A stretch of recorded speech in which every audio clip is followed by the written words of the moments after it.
Hello, everyone. I'm Julia Hanmer, BSBI's Chief Executive, and I'm going to be giving you a bit of an update on our recent work and our future plans. So it's really been a very exciting year for us at BSBI with the publication of Plant Atlas 2020. We're seeing our science, our data, and our members making a really unique contribution to the evidence and action needed to ensure that wild plants are understood and are valued.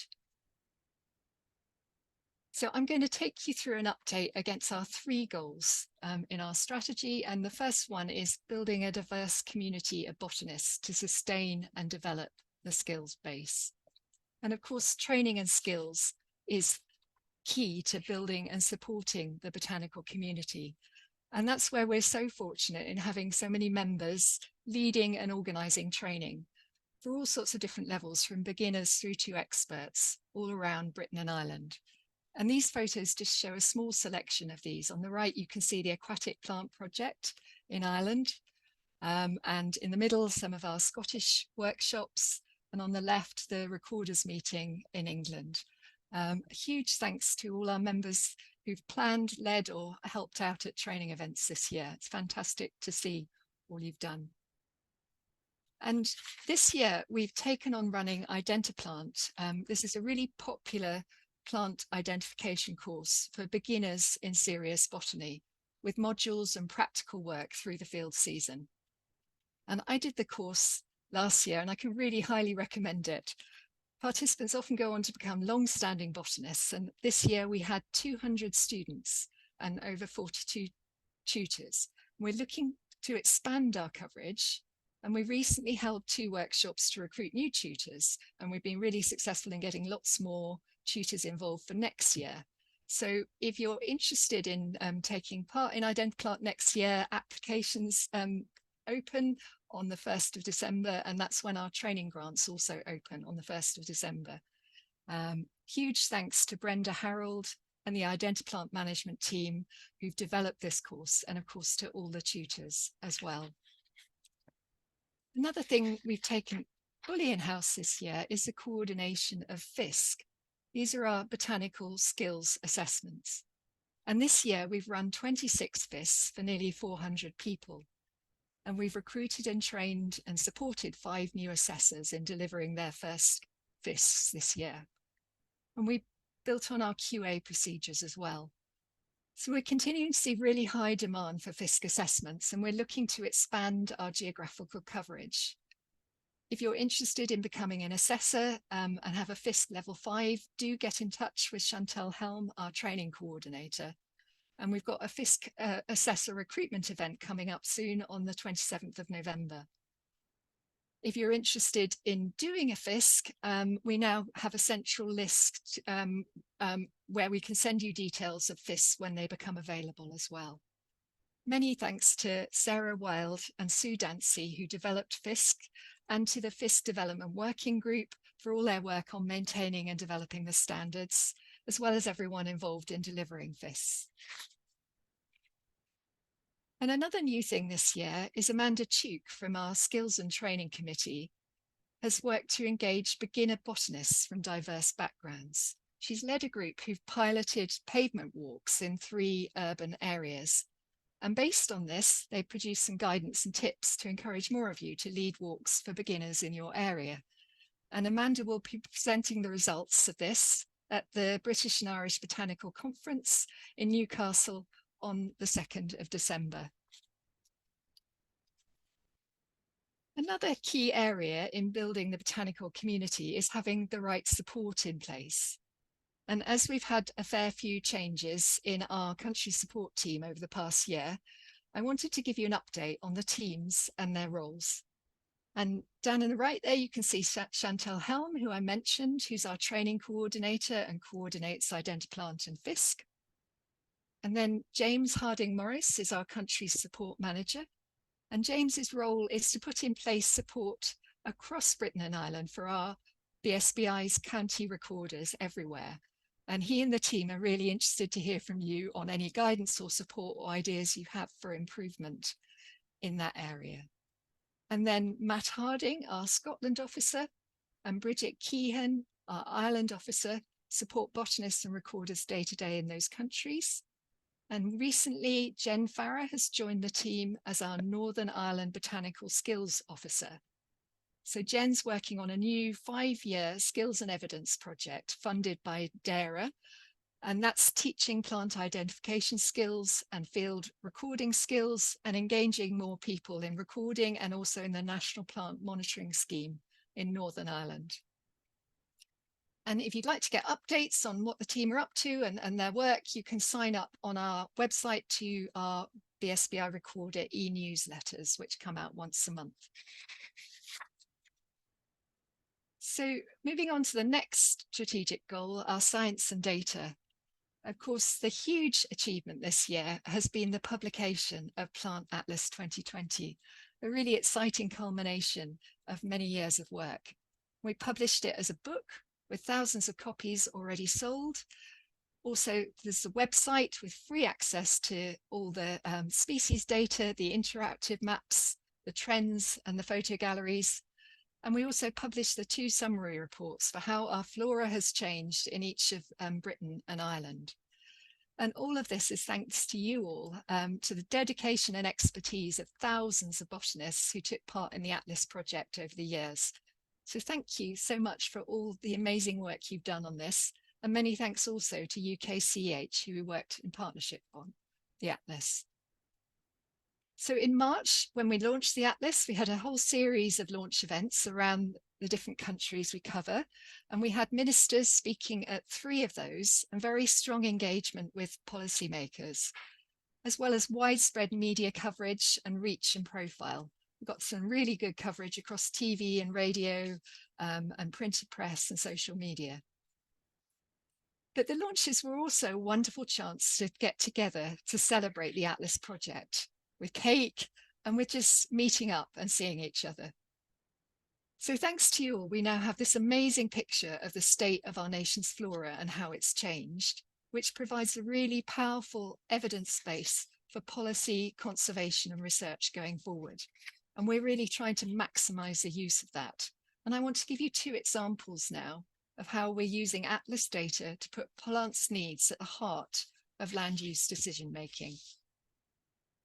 The first example is red lists.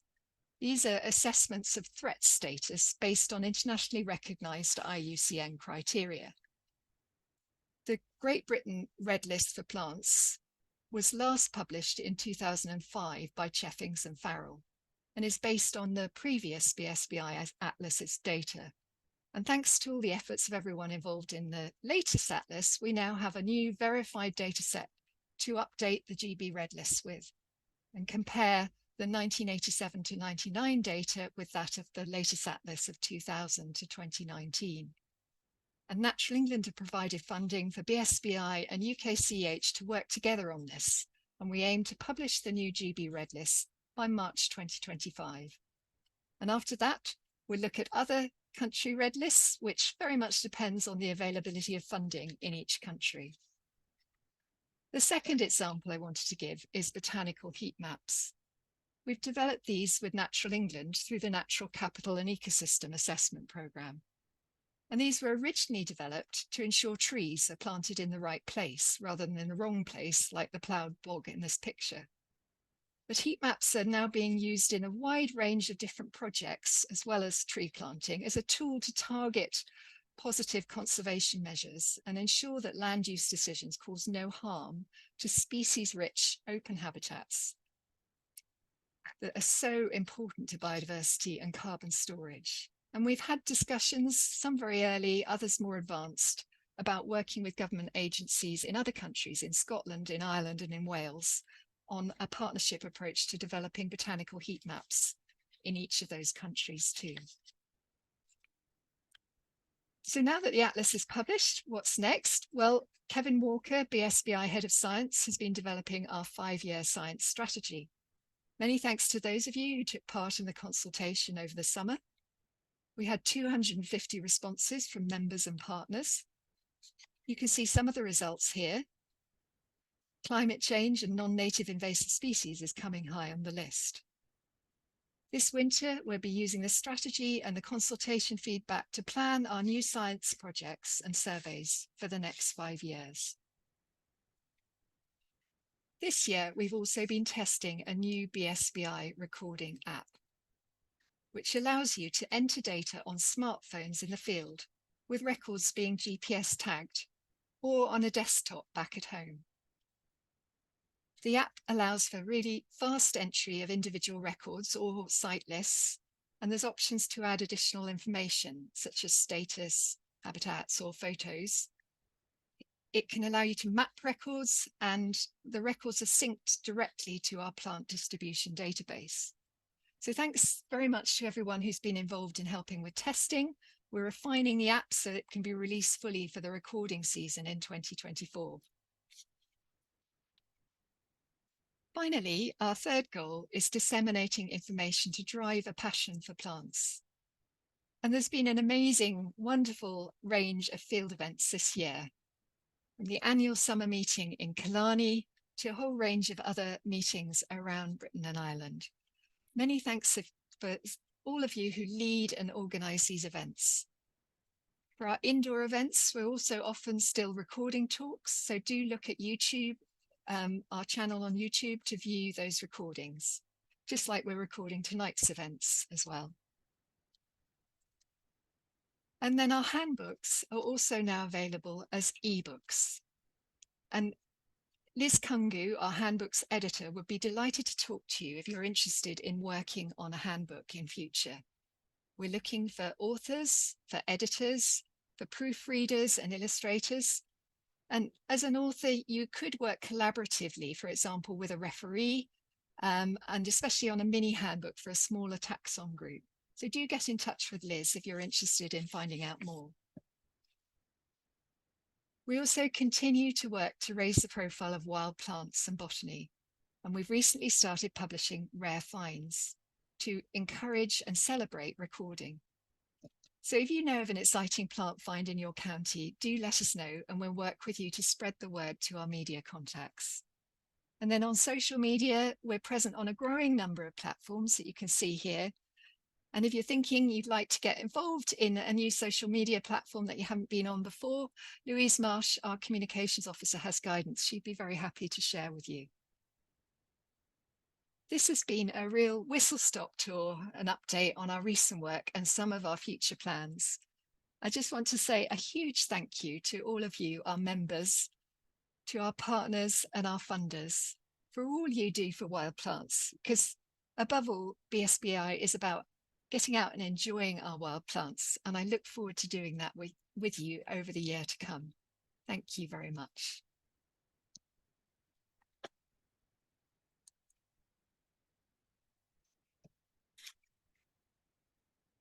Thank you. Sorry, I was having trouble unmuting. Thanks, Julia. Perfect, spot on timing.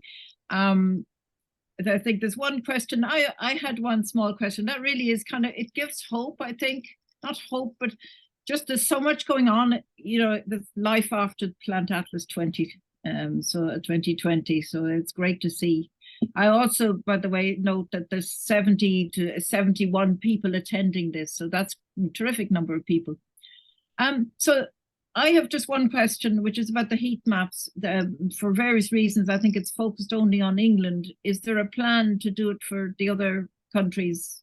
Yep. So Scotland, but also obviously Ireland. We hope to. So we've done it in partnership with Natural England in England, because they brought the funding and could bring in some of the time to work with us in partnership on it. But we have very much we've started having talks with the National Parks and Wildlife Service in the Republic of Ireland, and with Nature in Scotland, and also Natural Resources Wales in Wales.